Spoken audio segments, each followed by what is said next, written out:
So what can you do to make healthier fat choices and trim that saturated fat? One way is to keep your protein choices lean. It doesn't mean you need to eliminate animal products from your diet. You just need to choose leaner cuts of meat.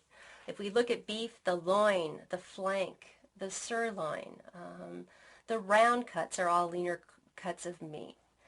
If you look at lamb, the same thing. The loin cuts of pork and lamb are all very lean. And especially if you trim any visible fat, you can minimize the amount of saturated fat. Taking the skin off of chicken.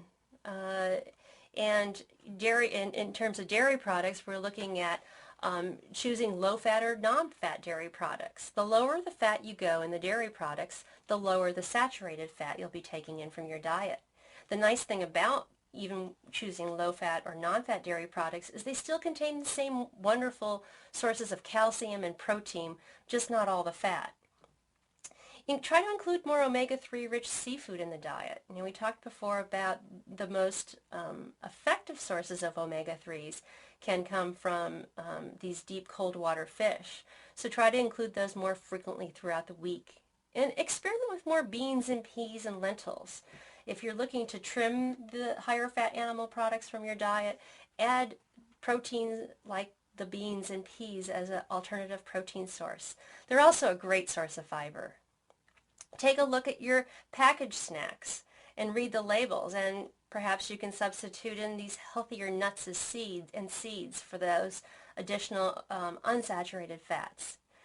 Even though there are healthy fats that we can choose, we still want to use fats and oils sparingly because they certainly do add to the calories in our diet. For instance, fats contribute almost twice as many calories per gram as carbohydrates or protein. So if you're looking to trim the fat in your diet, using these fats and oils more sparingly is a good place to start. And try cooking with little or no added fat. Nowadays you can purchase cookware that is non-stick and is so effective that oftentimes you don't need to add a spray pan coating. And the beauty of using a spray pan coating over perhaps just dropping a tablespoon of oil is it lets you coat the pan more evenly and use less oil in the cooking process. Another technique, I try to share with people as they do cook with oil is if you are going to cook with oil, a healthy oil at that, bring the pan up to temperature first. Get it hot. Then add your oil. And once your oil is hot, then put your food in because it minimizes the amount of fat that's absorbed into the food. All little strategies to keep the amount of fat in your diet down. And of course, we talked about the benefits of antioxidants back in week 2. Again, keeping sure that there are a wide variety of fruits and vegetables that are part of your daily meals. And again, if we look at other ways we can trim the fat, if you can do without it, just eliminate it. If there are things you don't have to have, then drop them out of your diet. This is where choices definitely come into play. If there's something that you absolutely love, think small. I enjoy using butter as much as margarine sometimes. I use less of it if I'm going to spread it on toast, and I might use something different if I'm going to cook. But it's all around making those choices, and where you can, think of ways that you can trim back. That example about using a spray pan coating over oil is a good example of that.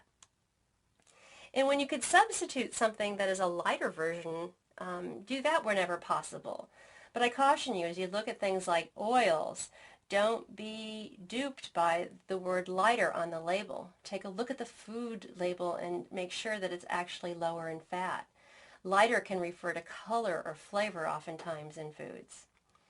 So these are some strategies that can help you make healthier fat choices and keep your calories down when you're looking at the fat in your diet.